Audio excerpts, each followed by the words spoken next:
This was a turnout for the books. Stage one, not necessarily the result, but what happened within the race and how it was tackled. I think the most important thing in the outtake from this is that at the end of the day, there was a very, very small group. This was labelled as a stage that might be for the sprints, it might not be. It was anything but that, and that was down to one team, pretty much, and one team only on the hardest part, on the climbs towards the finish. 2 times 7 kilometres at 4.9%. This is the first time up the climb, and this is what we kind of expected. Mads Pedersen's the winner. His team demolished the race, basically. The first time up there, they used the team strategically, and they used it very well. So driving the pace the first time up got rid of the big names. They got rid of Olaf Koy, number 1.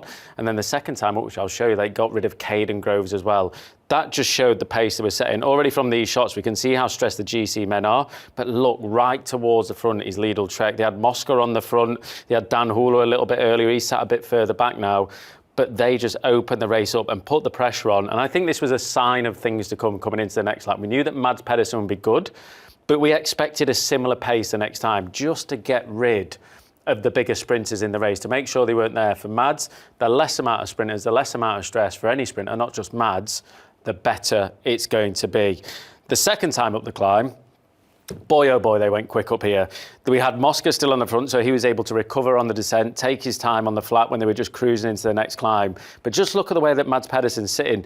This was one of the other riders coming out at the back. I think this was Godou quite early on, so 12 Ks to go. But this is a crucial bit. Wout van Aert going backwards. I paused it under a tree.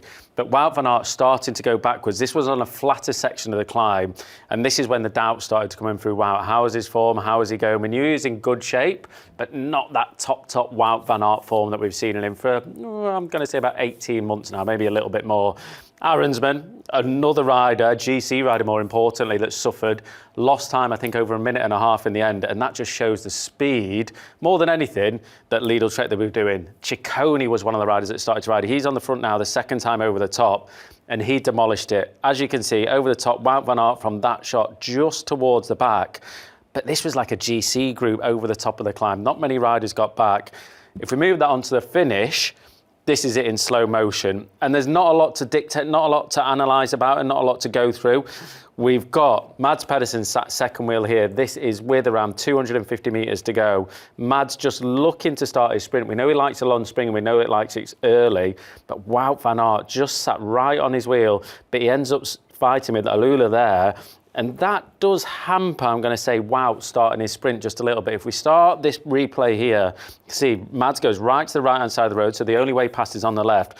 But if we look here now, when we just get to that point, Wout is already touching arms with Alula there, so it's very, very close. And he's still able to sprint it. He's got enough space, but he's not choosing to go down that side.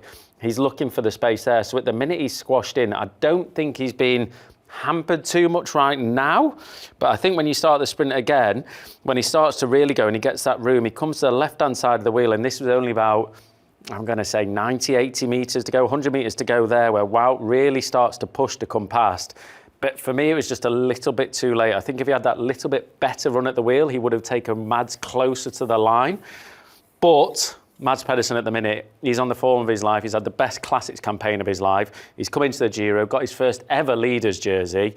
The way that his team rode today, he thoroughly deserved it. And with stages like this to come, not tomorrow, but the next day, it is going to be an absolute cracker. I'm looking forward to this Giro with him in there.